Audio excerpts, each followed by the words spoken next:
वीरेंद्र चौहान जी, किसानों की फसल जो बर्बाद हो गई है उस पर सरकार का क्या अभी तक टेक रहा है और आगे कब तक मुआवजा मिलेगा, जो कांग्रेस विधायक की तरफ से भी सवाल पूछा गया। वर्तमान सरकार का ट्रैक रिकॉर्ड ये है मनु जी कि भूपेंद्र सिंह हुड्डा जी की सरकार हमसे पहले थी। हमने तो पिछली सरकार के छोड़े हुए मुआवजे का भी अपनी कमान संभालने के बाद हरियाणा की भुगतान किया था, 350 करोड़ रुपए के लगभग। जब हम सरकार में आए थे, आते ही उस सीजन में गेहूं की फसल खराब हो गई थी, मोटा नुकसान हुआ था।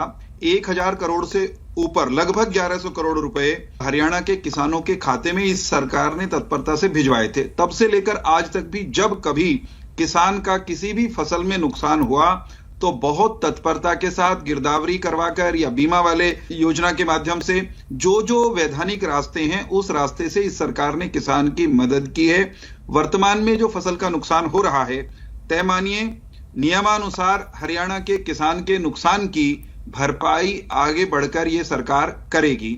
कब कैसे क्या होना है, ये अधिकृत जो लोग हैं वो सही समय पर उसकी घोषणा भी कर देंगे, क्योंकि वो काम या तो मुख्यमंत्री जी करेंगे या संबंधित मंत्री उसकी घोषणा करेंगे। परंतु हमारा ट्रैक रिकॉर्ड किसान के पक्ष में हर संकट के समय खड़ा रहने का रहा है। हरियाणा का किसान जिसके खेत में चाहे ओलावृष्टि से या तेज बरसात से नुकसान इस समय हो रहा है या पिछले 1-2 दिनों में हो गया है, उस किसान के साथ हरियाणा की सरकार, हरियाणा के मुख्यमंत्री, हरियाणा के उप मुख्यमंत्री ये बिल्कुल बगल में खड़े हुए हैं। बरसात और ओलावृष्टि किसान के खेत में नहीं, तय मान करके चलिए ये मनोहर लाल और दुष्यंत चौटाला के खेत में, हरियाणा की सरकार के खेत में हो रही है। हम इस झटके को ओटने में हरियाणा के एक एक किसान की जो तयशुदा नियम हैं, जिनके रास्ते से हम अब तक मदद करते रहे हैं, हम करेंगे। इस बात को लेकर के विपक्ष को भी अधिक चिंतित होने की जरूरत नहीं है। विपक्ष के और हमारे कामकाज करने के तरीके में बहुत अंतर है इस मामले में भी, और हमारा ट्रैक रिकॉर्ड ये बोलता है। विधानसभा में अभय सिंह चौटाला जी के जो उनकी शैली है, उनके अंदाज और उनको नेम किए जाने की बात, उस पर इंडियन नेशनल लोकदल के प्रवक्ता ने जो डिफेंस दिया है और जो उन्होंने कहा है कि वो तो बहुत शालीनता से पेश आ रहे थे, बहुत मीठा बोल रहे थे, स्पीकर सर कहकर बोल रहे थे।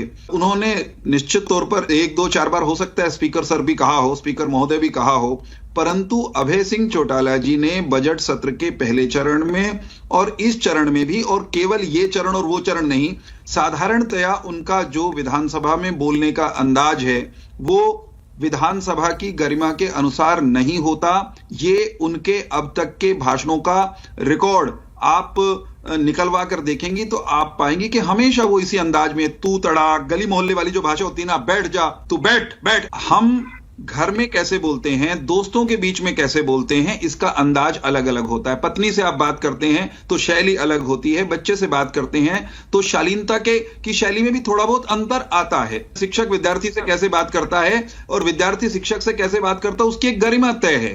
घर में बोलेंगे, गली में बोलेंगे, ड्राइंग रूम में बोलेंगे, उसका एक अंदाज अलग अलग है। और हरियाणा में भी शालीनता और शिष्टाचार किसी अन्य प्रदेश से हिंदुस्तान के कम नहीं होता। और कोई भी विधायक किसी भी पार्टी का क्यों ना हो, वो ये कह करके कि हम हरियाणा वाले तो ऐसे ही रूखा बोलते हैं, वो विधानसभा की भाषाई मर्यादा और गरिमा को अगर तोड़ता है तो हर हरियाणवी को दर्द होगा, और ये बहाना बिल्कुल भी चलने वाला नहीं है। आप विधानसभा के अध्यक्ष पर सवाल उठाने के लिए स्वतंत्र हैं, आप उनकी निष्पक्षता पर भी सवाल उठा सकते हैं, परंतु अभय सिंह जी ये बता दीजिए हरियाणा के लोगों को कि कड़वी से कड़वी बात कहने के लिए, कठोर से कठोर प्रहार करने के लिए भाषा की मर्यादा का उल्लंघन करना, अभद्र होना, ये बिल्कुल भी आवश्यक नहीं है। इस बात पर कहीं कोई विवाद नहीं है कि अभय सिंह जी विधानसभा में हाँकने वाली, हड़काने वाली, धमकाने वाली शैली में बात करते हैं। इंडियन नेशनल लोकदल को अगर अपने नेता की ये शैली बहुत पसंद है और वो चाहते हैं कि यही उनका ब्रांड आइडेंटिटी बनी रहे तो वो इसको रखने के लिए स्वतंत्र हैं, लेकिन जनता साधारणतया इस अंदाज को हरियाणा में पसंद नहीं करती। और मुझे ऐसा लगता है कि वो ऐसा अगर कर रहे हैं ना रिपीटेडली, तो वो क्योंकि इकलौते हैं, वैसे उनकी तरफ ध्यान किसी का जाएगा नहीं। ध्यान अपनी ओर आकर्षित करने की उनकी ये कोशिश अभय सिंह जी की हो सकती है।